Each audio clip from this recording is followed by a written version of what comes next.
So JDLink, it's been out for quite a while. So John Deere's used that MTG. So an MTG is essentially a cell phone in the cab. And so when they first developed in like 2011, it was about when they started coming out on machines consistently. They were like a 2G.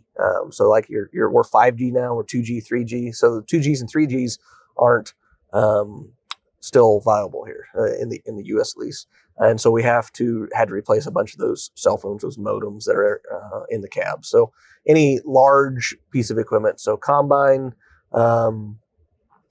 S-Series, S600 series combines starting in 2011, 8R tractors, and R-Series sprayers, so like maybe the last year of 30 series. But so 11 to 14, they had 2G, 3G modems in them. Starting in 16 or something like that, they started putting 4Gs in them. So that cell phone or that link in there can communicate things like location of the machine. We can see information from the equipment that we can use for diagnostics. So we can pull codes from the machine. So a technician from the farm can pull codes from that tractor while before they go out to it. So maybe we can get the right part the first time. Maybe we can order,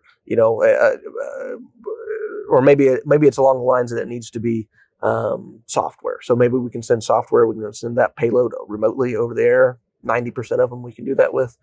And so that can potentially save us a service call or save us even some tech time on diagnostics and driving back and forth around. So that's one portion of it. So John Deere also helps monitor some of that information in the background. So it's not like Mother Deere in the background's watching you. So they compile a lot of that information and bundle that up as an expert alert.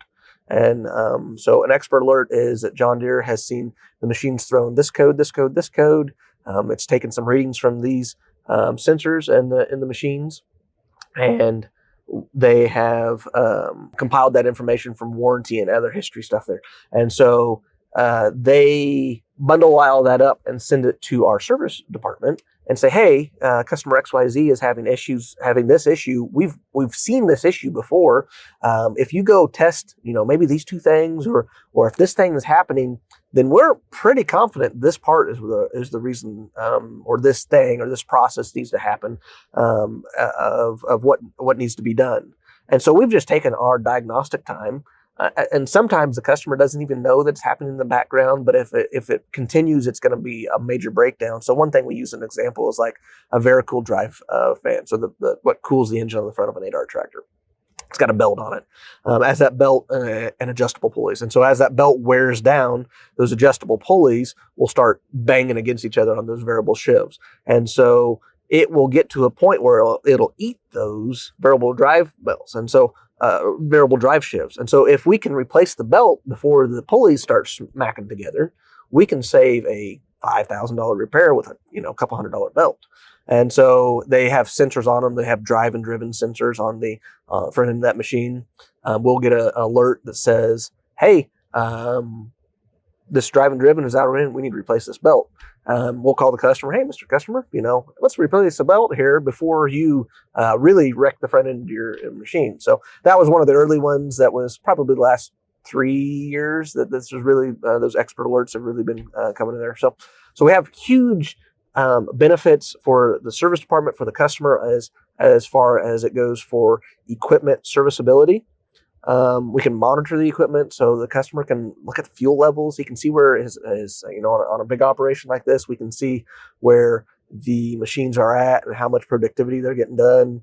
If they have 3 or 4 machines, we can go and look at their machines and see what operator is the best operator, and see what maybe we can learn something from this guy, because he does this every time, but he gets 50 more acres in a day planted or sprayed or whatever, and maybe we can learn something from that inside our own operation. And then the last thing that we like to hit on is the agronomic side. And so guys that are tracking their coverage maps as far as like plant acres, we can document in the planner what variety we planted.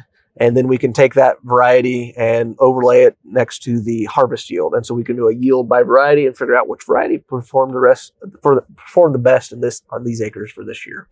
And we can do that for fertilizer. We can variable rate our fertilizer across all of our acres, and that all can be transitioned back and forth with that JDLink, that MTG, and we don't have to take data sticks out and export them like we used to before that. So that can be really handy. So I always hit on the serviceability, I always hit on the monitoring, and I always hit on the agronomic side of things, the benefits of JDLink.